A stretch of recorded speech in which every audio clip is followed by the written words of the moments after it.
बुवाले जुत्ता किन्ने जस्तो भयो क्या आज। हाई गाइज, कहाँ हिँडेको अरे? सपिङ गर्न। के को सपिङ? अब चप्पल हुन त चप्पल हो, एक जोडी चप्पल किन्न हिँडेको, तर अब के लिन्छ भनेर थाहा छैन। मेरो आजको ड्रेस सबलाई कस्तो राम्रो छ। Outfit check. कुर्ता तिहारको गिफ्ट माल्ला त तलको चाहिँ हामी किनेको नेपाल, यो आसामको है। अन्त तलको चप्पल चाहिँ इन्ट्रेस्टिङको।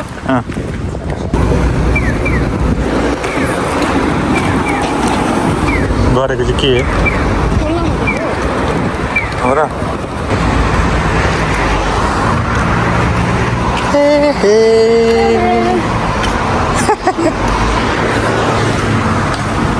कति दिनमा आइसक्रिम खानु र?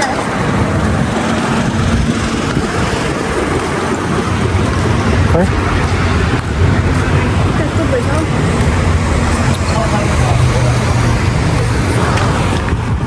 के भन्नु अहिले? के भन्नु?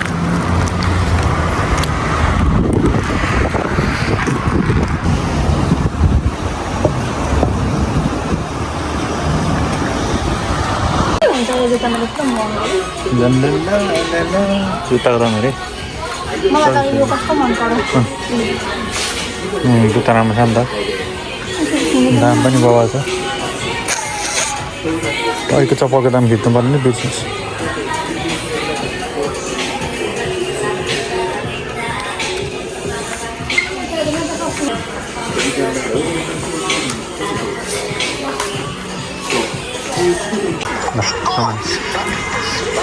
गाइज हामीले नि आज खतरा खालको चप्पल देख्यौँ क्या, यहाँ हेर्नु न।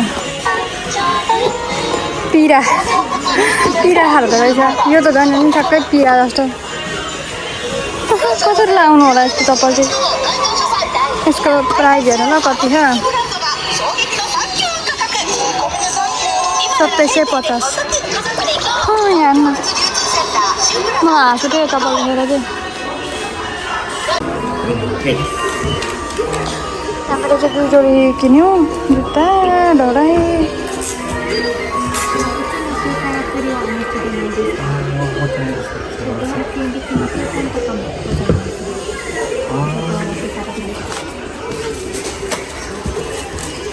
गाइज हामीले जुत्ता चप्पल फाइनली हामीले चप्पल किन्यौँ। देखाउनु पऱ्यो,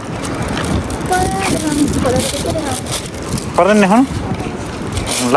हामीले किनिसक्यौँ, उहाँले पानी किन्नुभयो अनि हामी हिँड्यौँ। अब कति बेर भयो आजको थाहा छैन। हामी कति जान्ने छौँ, हामीलाई कति धेरै त आउँछ, बुढो भइसक्यौँ, ठुलो भइसक्यो होइन। अनि अब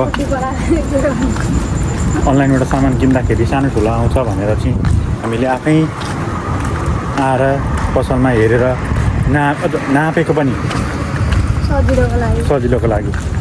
कस्तो किनेछ म देखाउँछु ल। आमाले जुत्ता कि बुवाले अर्को साल ढिक्क हुन्छ। मैले तपाईँलाई भने त भन्न त तपाईँ होइन भन्नुभयो। जुत्ता किन्ने जस्तो भयो क्या आज, अर्को साल ढिक्क हुन्छ। मैले तपाईँलाई भने त भन्न त तपाईँ होइन भन्नुभयो। By by.